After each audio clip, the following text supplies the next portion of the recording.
Graça e a paz a todos, um ótimo dia, que Deus os abençoe grandemente. Queria agradecer ao Conselho da Igreja, ao pastor Jacques Stone, ao reverendo Amado, por essa oportunidade de compartilhar um pouco sobre o que Deus nos chamou para fazer, ok? Mas antes disso, eu queria fazer uma breve devocional sobre um tema que é o nosso combustível para ir para o país onde nós vamos. Depois vou detalhar melhor, vou mostrar foto da minha família, vocês vão ver o meu nome mesmo, né? Eu não posso falar por questões de segurança, mas vai estar ali na imagem certinho, e os irmãos vão conhecer melhor. Mas antes disso, um dos problemas que nós temos nos nossos dias, e muito presente nós como seres humanos, eu creio que hoje está mais latente isso, são duas palavrinhas que moldam muito a nossa vida de maneiras erradas. A primeira palavra é identidade. Nós buscamos identidade. Nós vemos muitas pessoas falando sobre identidade através da sua sexualidade, do seu trabalho, de quem ele é, do seu grau social. A identidade é muito importante. E ao mesmo tempo, um outro problema que nós temos, e a outra palavrinha é o propósito. Por que nós estamos aqui? Qual que é o propósito da minha vida? Isso é interessante porque tem um autor judeu que viveu na época da Segunda Guerra, foi preso nos campos de concentração, fez um estudo sobre isso, Viktor Frankl. Ele diz que o problema do ser humano hoje é a falta de propósito, falta de razão, de busca do ser da pessoa. Ele diz que muitos judeus passaram pela tortura, por tudo que passaram na Segunda Guerra Mundial, porque eles tinham um propósito além daquilo que eles estavam sofrendo.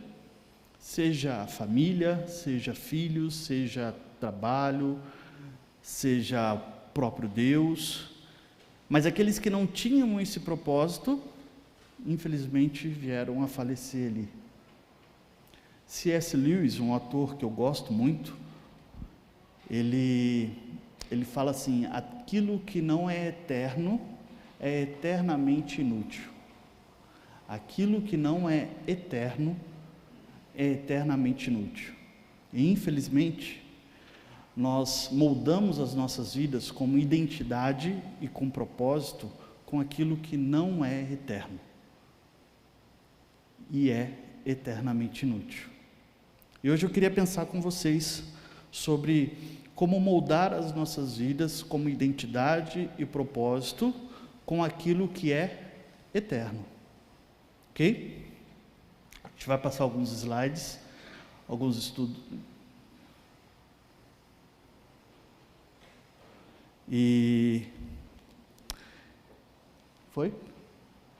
Nós vamos estudar um pouco sobre o Éden como o primeiro templo. Ok? Em Gênesis, capítulo 3, verso 8, nos diz que o Senhor passeava no jardim, andava pelo jardim. Essa é uma expressão comum para o templo. O próprio texto, na sequência, em Levíticos 26, vai nos dizer que o Senhor falando sobre o templo, ele fala assim, sobre o tabernáculo: eu porei no meu tabernáculo no meio de vós, e a minha alma de vós não se enfadará, e andarei. É a mesma palavrinha lá de Gênesis capítulo 3. O Senhor anda sobre o tabernáculo, o Senhor andava no templo, e lá em Deuteronômio capítulo 23, verso 14, diz que o povo deveria manter o acampamento purificado, porque o Senhor andava sobre esse acampamento. Algumas outras ideias que nós temos, como o Éden sendo o primeiro templo, é muito importante. Por exemplo, o Éden, o templo, ele tinha a Arca da Aliança. A Arca da Aliança trazia sabedoria, porque a lei estava lá. E ao mesmo tempo, nós temos no Éden a árvore do conhecimento do bem e do mal, que também trazia sabedoria.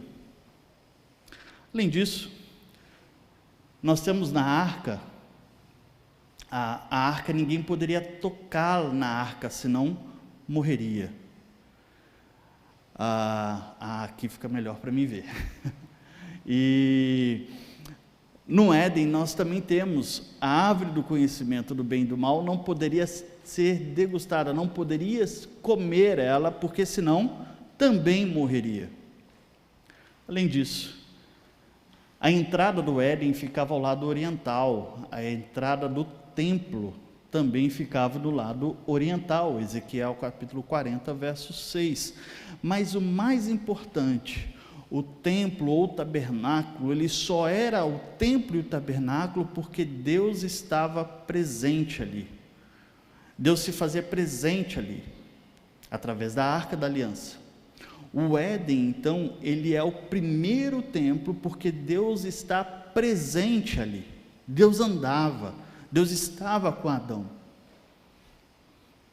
A presença de Deus no Éden é associada a uma vida abundante e ao propósito.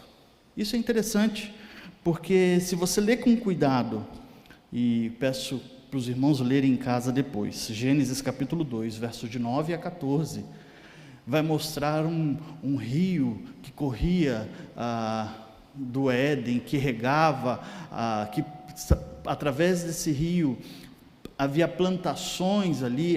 Esse texto de Gênesis capítulo 2, verso de 9 a 14, mostra ali para a gente a abundância que é a presença de Deus, a abundância que era esse templo, mas era porque Deus estava ali.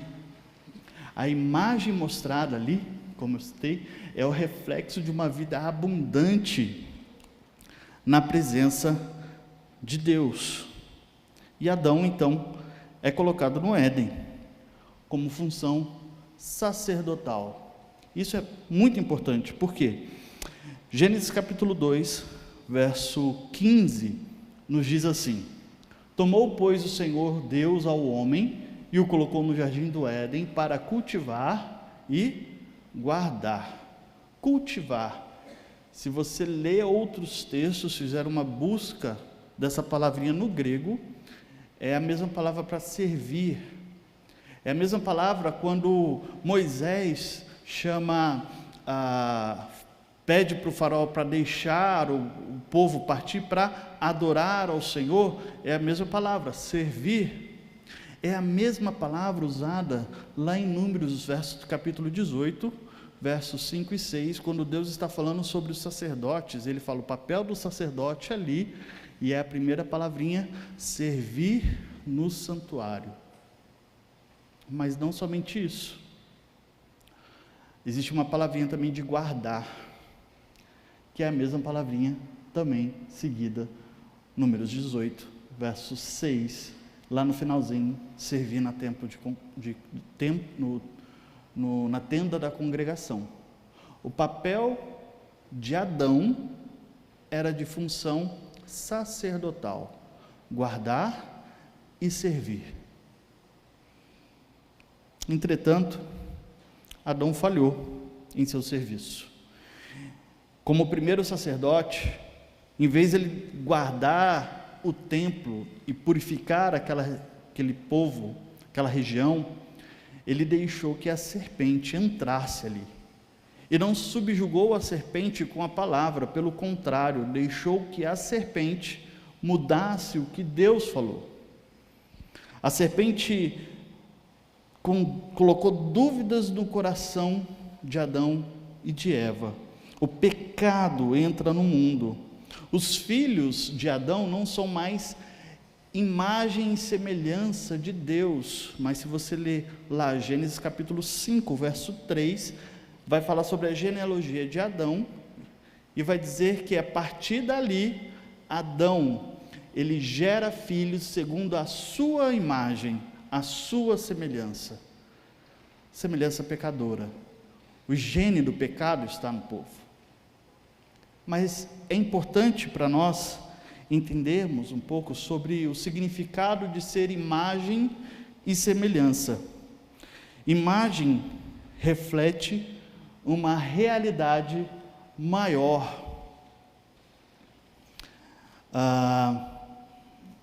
Adão e Eva foram criados à imagem do Deus Trino, para indicar a presença de Deus sobre a terra e o reinado de Deus sobre a terra. A tradução grega para imagem é ícone.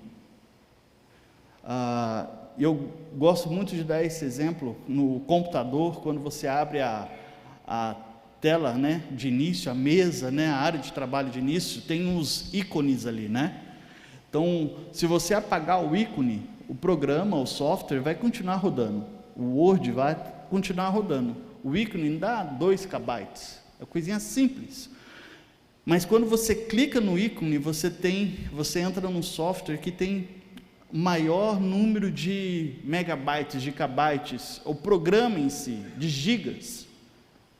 Então a ideia de ser ícone do Senhor é como se as pessoas olhassem para nós, somos apenas poucos kbytes, um tamanho pequeno, mas quem olhasse para nós veria os terabytes gigantescos do Senhor, o programa maior, o Deus maior. Essa é a ideia que Adão tinha, ser criado como ícone do Senhor, como a imagem do Senhor nessa terra. E por que ele tinha essa imagem? Essa imagem, ela deveria ser estendida para os seus filhos. Lá em Gênesis capítulo 1, verso 28, vai dizer para a ordenança de Deus, para Adão e Eva, para eles multiplicarem, serem fecundos e encherem a terra. A ideia dali era encher a terra com a imagem gloriosa de Deus. Ele expandiria as fronteiras do Éden, que é o jardim, o templo, enchendo a terra com a imagem perfeita de Deus, com o ícone perfeito de Deus. A glória do Senhor expandiria, não ficaria somente no Éden, mas expandiria por todos os cantos deste mundo. O desejo final de Deus na criação era ampliar sua glória para toda a terra, por meio dos portadores fiéis da sua imagem, por meio dos filhos de Adão e Eva. Mas como eu disse, veio o pecado. Os filhos de Adão e Eva não teriam mais a imagem plena de Deus, mas corrompida. Seriam a imagem do próprio Adão e da própria Eva. O desejo de Deus era se cumprir o que diz lá em Abacuque, capítulo 2, verso 14, a profecia de Abacuque. Pois a terra se encherá do conhecimento da glória do Senhor, como as águas cobrem o mar. A glória do Senhor encheria a terra, como as águas cobrem o mar. Esse era o desejo de Deus. Esse desejo era antes da queda. Será que mudou? Não. Eu queria que os irmãos abrissem suas Bíblias lá em João, capítulo 2.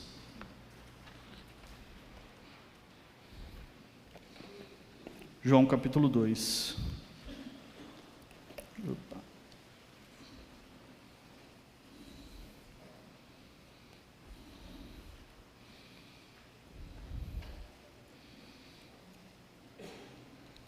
Verso 13 a 22. João 2, de 13 a 22.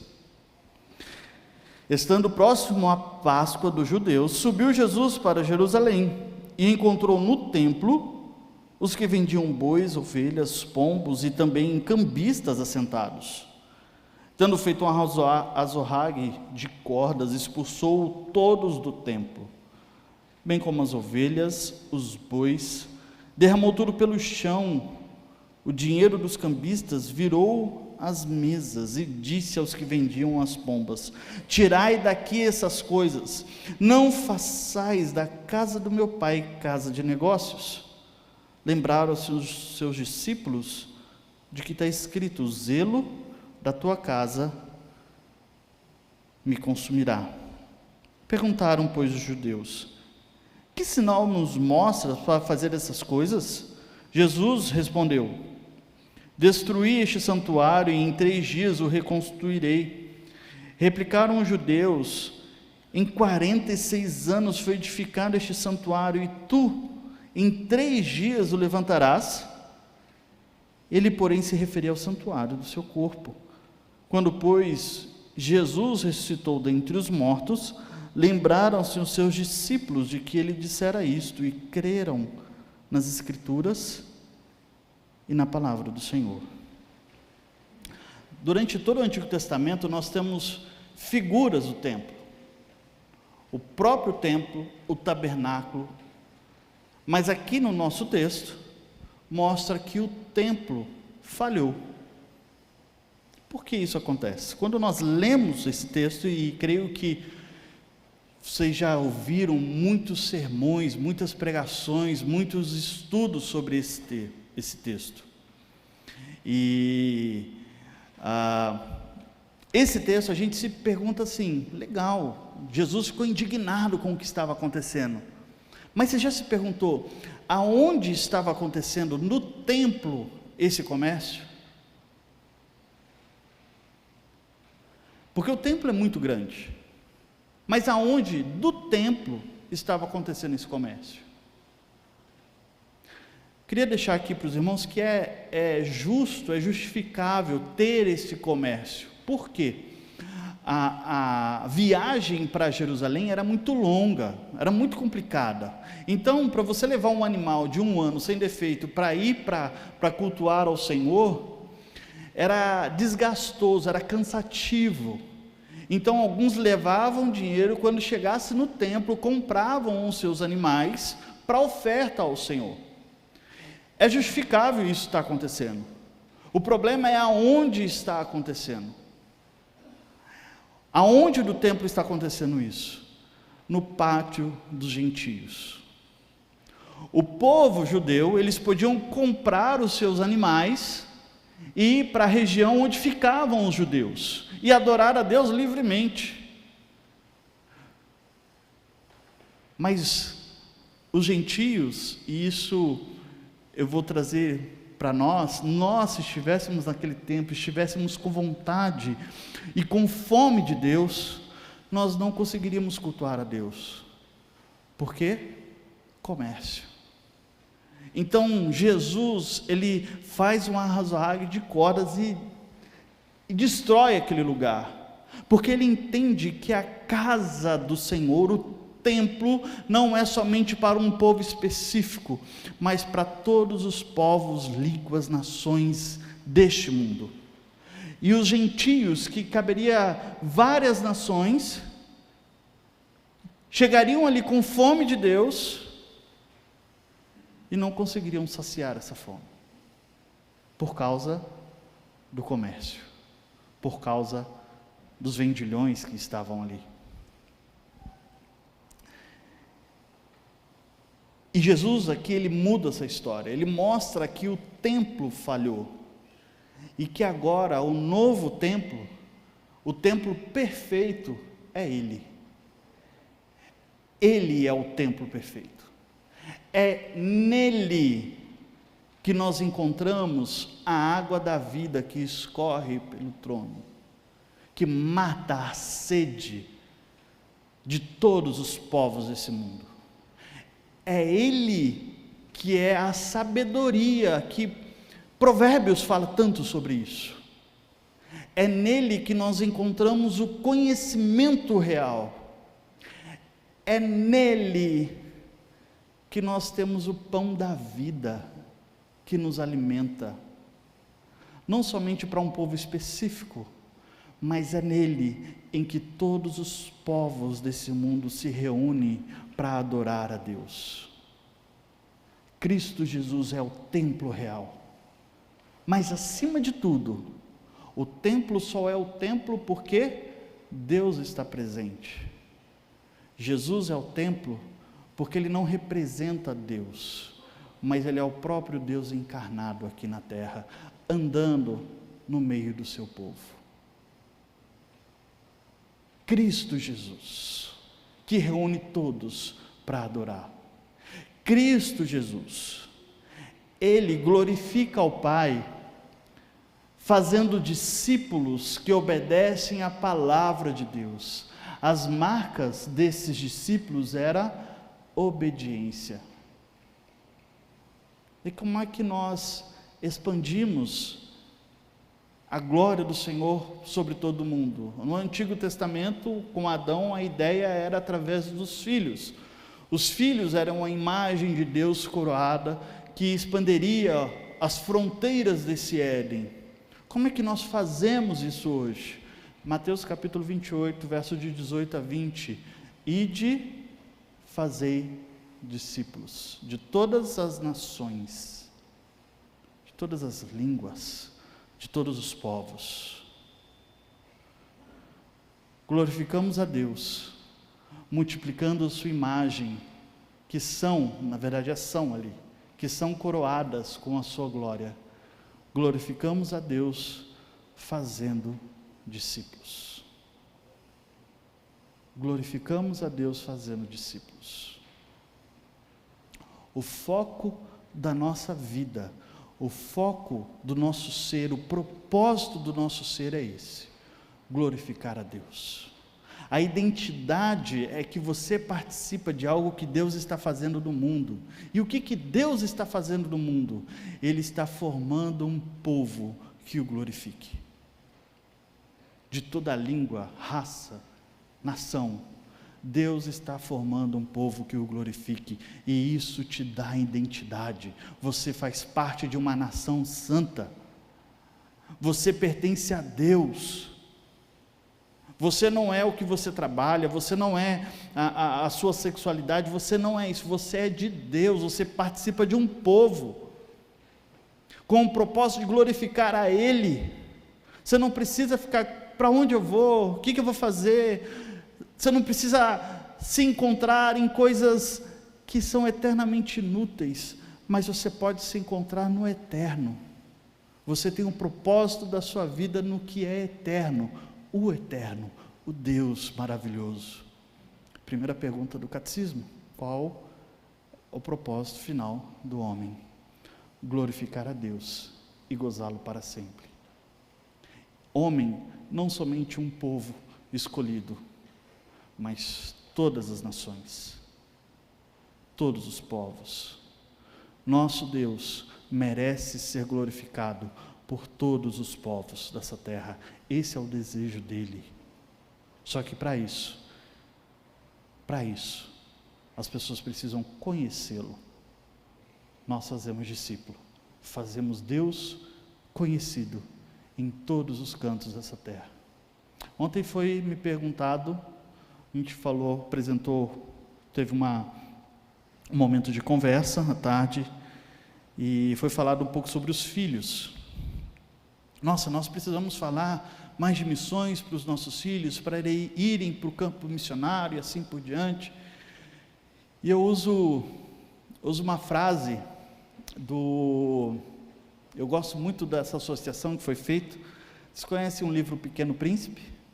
Eu não vou citar o nome do autor, tá? Porque é francês e o meu francês não está bom.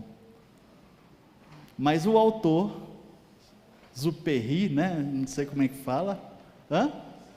Saint-Exupéry. Perguntam para ele assim: como é que eu faço para uma pessoa construir um barco? Ele fala assim: você não pega as madeiras e joga lá e fala assim, constrói um barco para mim. Você faz com que ele se apaixone pela imensidão do mar. Como é que eu faço para uma pessoa fazer missões, evangelizar? E missões não é somente lá fora, tá? Você tem que se incomodar também com a pessoa que está próxima de você, que não glorifica a Deus. Como é que eu faço para isso acontecer? Eu não chego para aqui somente e dou vários treinamentos. Tem várias ferramentas aqui, vão fazer isso. Não. Eu faço com que as pessoas se apaixonem com a imensidão de Deus, com a glória de Deus. As pessoas precisam desejar Deus ser glorificado por todos os povos dessa terra. A gente precisa, irmãos, precisa se incomodar com isso. O meu maior desejo não é somente que meu filho eu tenho 3, esteja na melhor faculdade, não é isso. O meu desejo principal, fala assim: Davi, você tem que desejar a glória de Deus com todas as suas forças, desejar o que Abacuque fala, ver a glória de Deus enchendo a terra como as águas cobrem o mar. Você tem que desejar isso com muita força. Aí fazem missões. A gente não faz missões porque fulano está com fome, está com dificuldade, isso não é o que eu ganho com isso, o que a pessoa ganha aceitando Jesus, não é isso.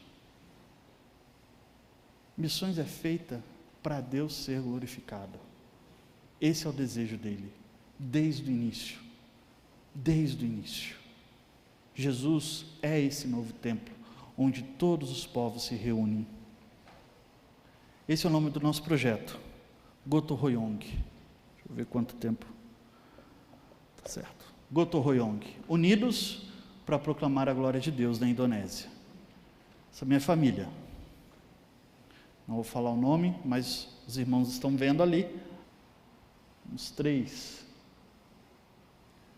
Esse é o motivo de nós fazermos missões. É retirado do livro Alegre-se os Povos, do John Piper. Ele diz assim: as missões não são o alvo supremo da igreja, a adoração é. As missões existem para existir adoração, pois Deus é o fim e não o homem.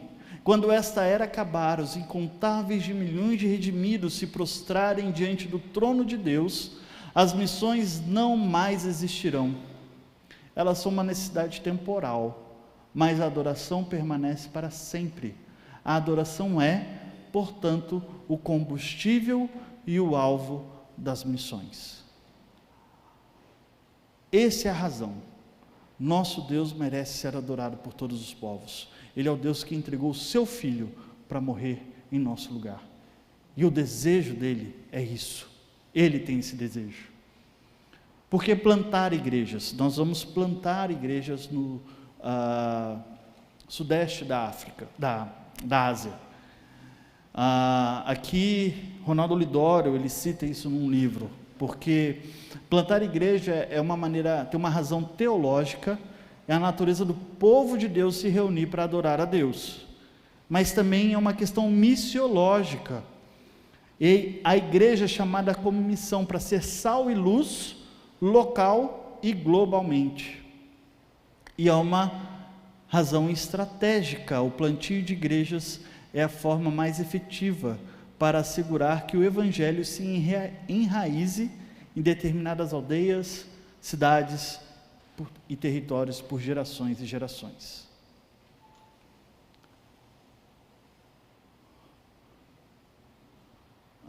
Voltar.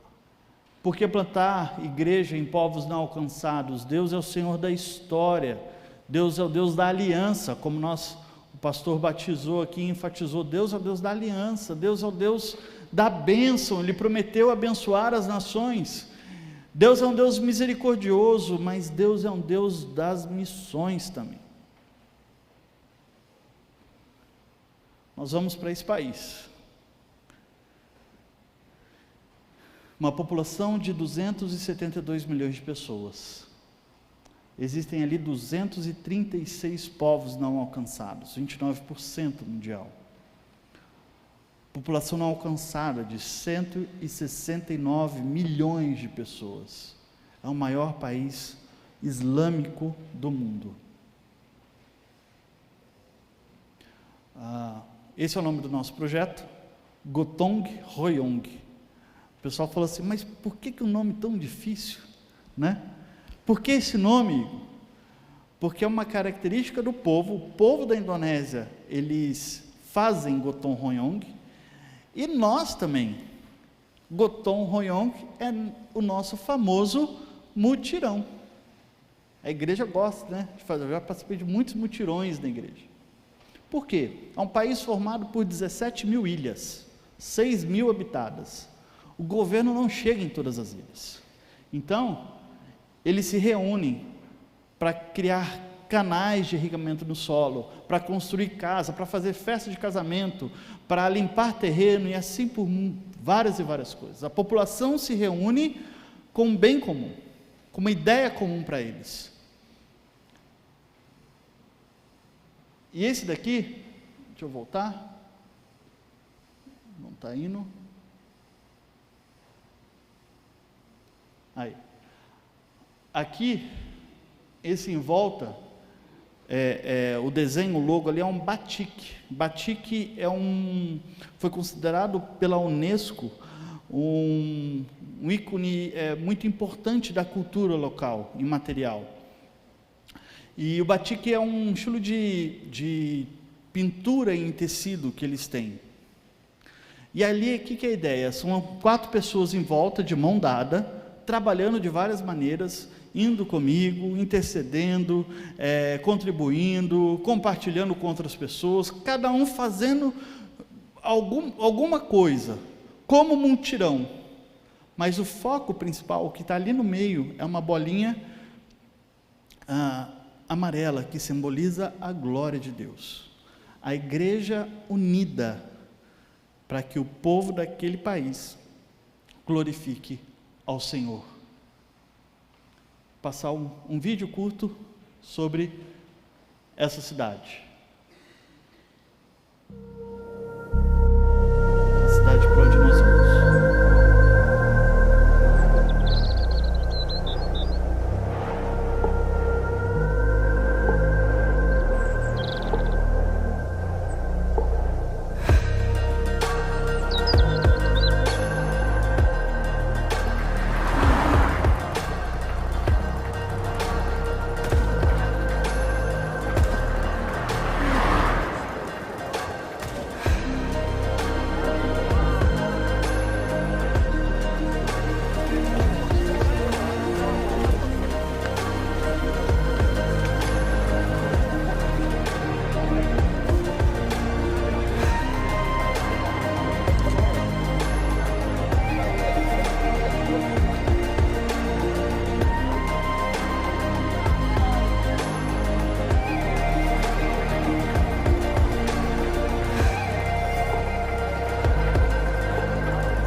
Que tem muitos problemas em relação à cultura islâmica.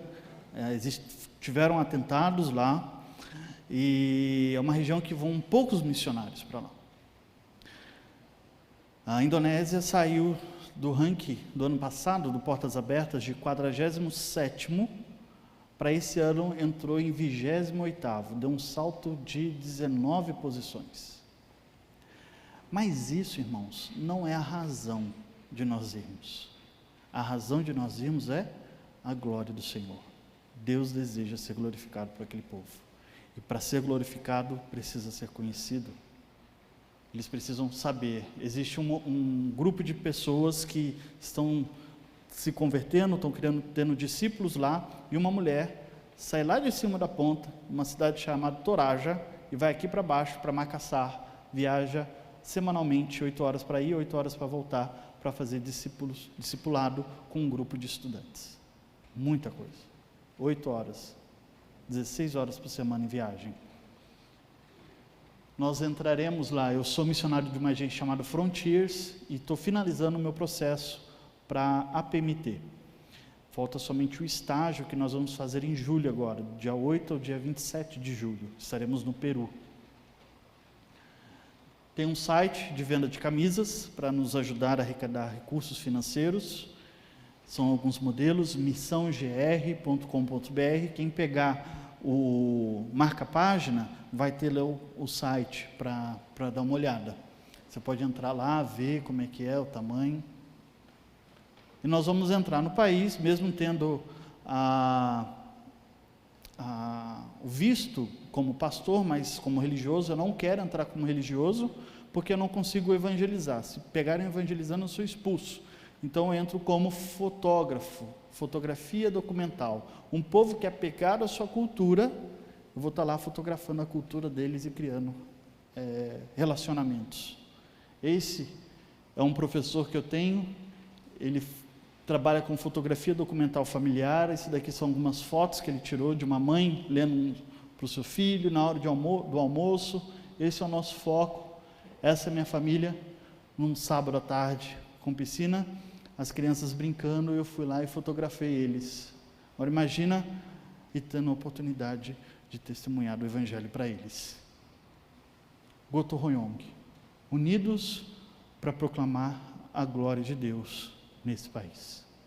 Sou missionário da Frontiers e pastor da Igreja Presbiteriana do Brasil. Ore por nós, precisamos de muita oração. Deus abençoe a sua igreja aqui em Governador Valadares, que vocês possam desejar ardentemente a glória do Senhor, inundando a terra. Isso inclui Governador Valadares e até os confins deste mundo. Que Deus seja glorificado, que Deus seja adorado, para todo sempre. Amém. Irmãos, vamos nos colocar em pé. Nós vamos orar mais uma vez.